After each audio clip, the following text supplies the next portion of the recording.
राधाच्या घरी आज सकाळपासून गडबड सुरू होती. कारण पण तसंच होतं.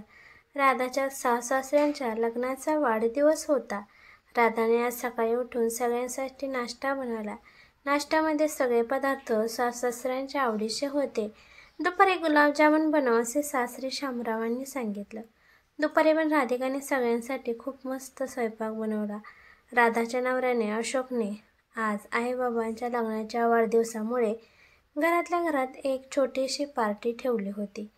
दुपारी जेवण केल्यानंतर सगळे संध्याकाळच्या तयारीला लागले.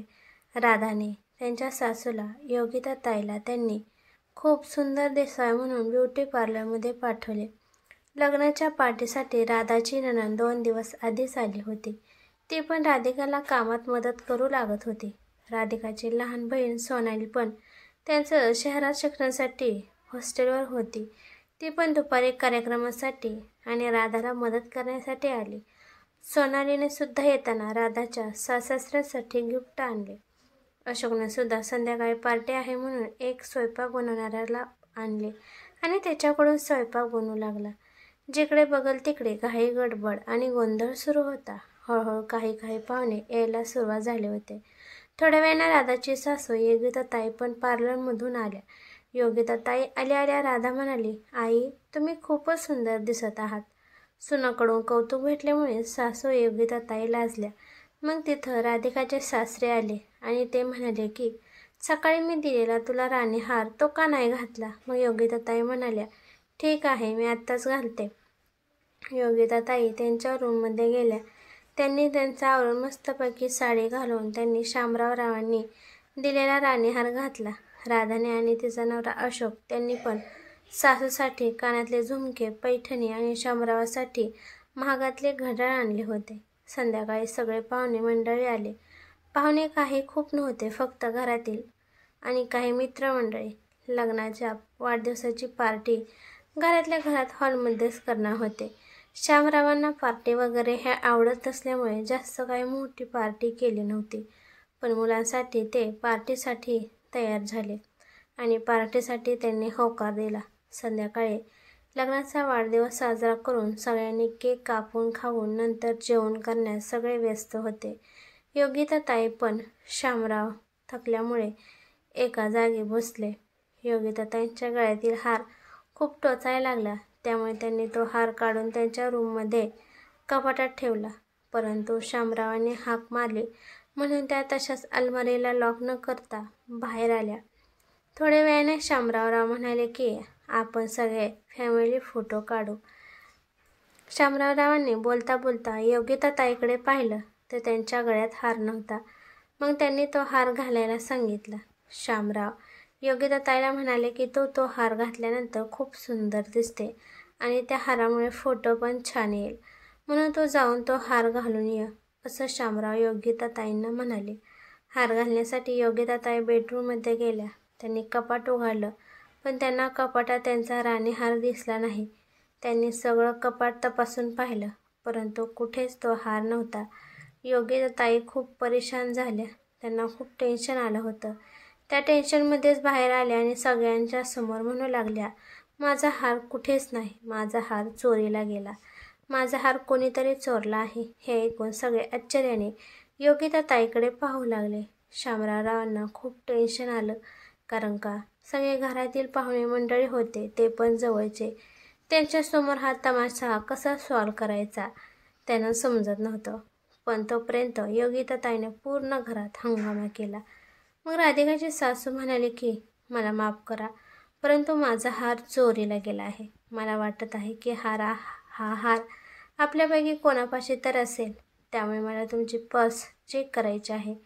मग हा निर्णय सगळे मान्य करतात. कारण का जो कोणी हा निर्णय टाळेल त्याच्यावरच शंका येईल, त्यासाठी ते तयार होतात. सगळ्यांपाशी जास्त काय सामान नसतं, फक्त सगळ्यांकडे छोट्या पर्स असतात. मग एक करून योगिता ताई पाशी आपापल्या पर्स देऊ लागल्या.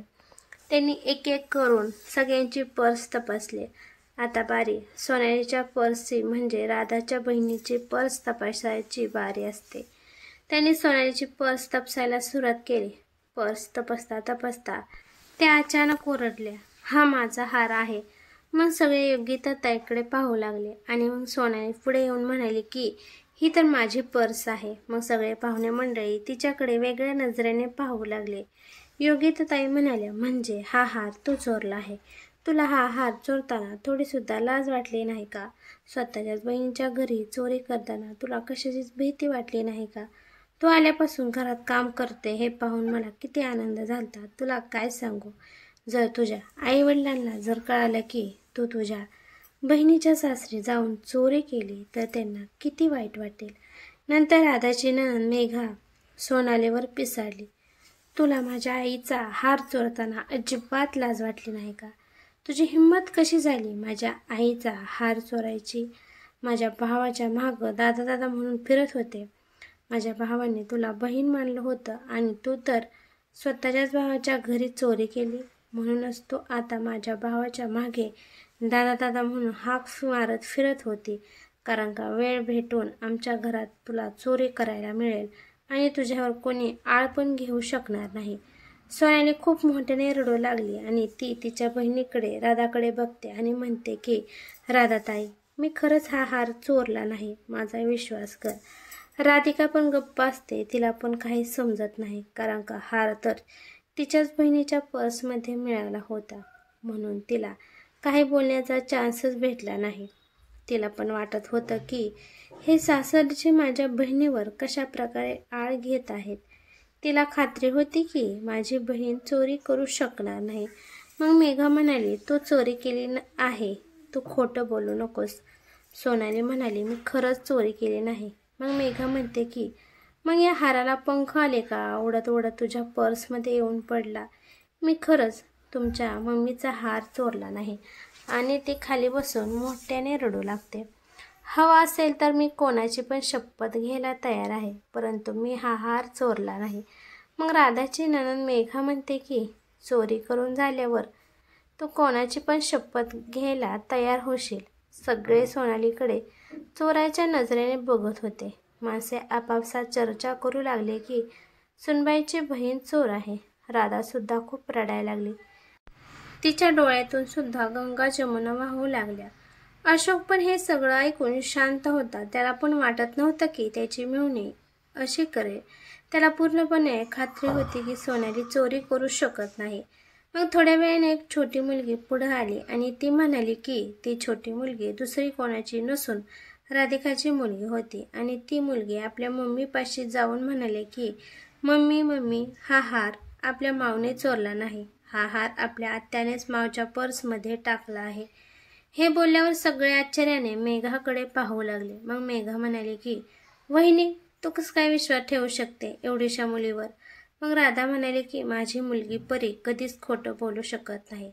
असं म्हणाल्या मेघाचा चेहरा बघण्यासारखा होता. तिचा चेहरा एकदम पांढरा शुभ्र पडला.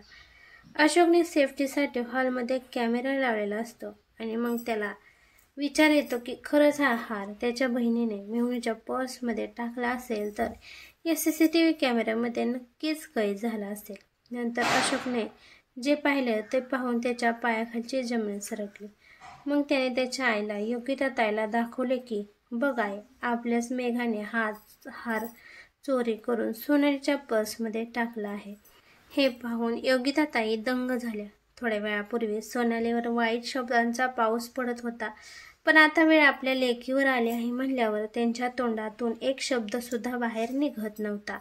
मग राधिका पुढे येऊन म्हणाले की मेघाताई, तुम्ही खरंच असं केलं आहे का? तुम्ही का असं केलं? माझ्या बहिणीने तुमचं काय बिघडवलं होतं? मग अशोक पुढे आला आणि योगिता ताईला म्हणाले की आई, तोच विचार, तिने असं का केलं आहे? योगिता ताईने तिला विचारलं की मेघा, तू असं का केलं आहे? मग मेघा रडू लागते आणि म्हणते की मला वहिनीची बहीण सोनाली अजिबात आवडत नाही. जेव्हापासून वहिनीचं लग्न झालं आहे तेव्हापासून दादा फक्त सोनाली सोबतच हसी मजाक करत आहे आणि तिला बहीण मानलं आहे. अशोक दादा पण काय पण घ्यायचं म्हणल्यावर तिला सुद्धा वस्तू घेऊन देत आहे. माझ्या वाटेचं प्रेम दादा आता तिला देत आहे. हे पाहून मला खूप राग येत होता. दादा सुद्धा सोनालीच्या सारखं मागे पुढे करतो. सोनालीला सगळ्यांच्या नजरेतून खाली पाडण्यासाठी मी हा प्लॅन केला आहे. आता सगळे पाहुणे मेघाकडे पाहू लागले. मेघा मोठमोठ्याने रडू लागली. राधिकाला एक वेळेस बरं वाटलं की आपल्या बहिणीवर कोणताच डाग लागला नाही. आपली बहीण सुखरूप या संकटातून बाहेर निघाली. पण इकडे सोनालीची अवस्था खूप बेकार झाली होती. तिचा स्वाभिमान दुखावला गेला होता. राधाला माणसाची व नात्याची किंमत होती. नाते टिकवण्यासाठी तिने तिच्या नणला माफ केलं. तिच्या सासूने, यमुनाताई आणि अशोकने सुद्धा मेघाला माफ केले. अशोक मेघाला म्हणाला की मेघाताई, माझ्या किती पण मानलेल्या बहिणी असू दे, पण तुझं स्थान कोणी सुद्धा घेऊ शकत नाही. असं म्हणले मेघा अशोकच्या गळ्यात पडून रडू लागली. आता मेघाकडे रडण्याशिवाय दुसरा कोणताच मार्ग नव्हता. पण सोनाली लगेच उठली आणि तिथून निघण्याचा प्रयत्न करू लागली. जाताना ते आपल्या बहिणीच्या राधाच्या गळ्यात पडून खूप रडू लागली.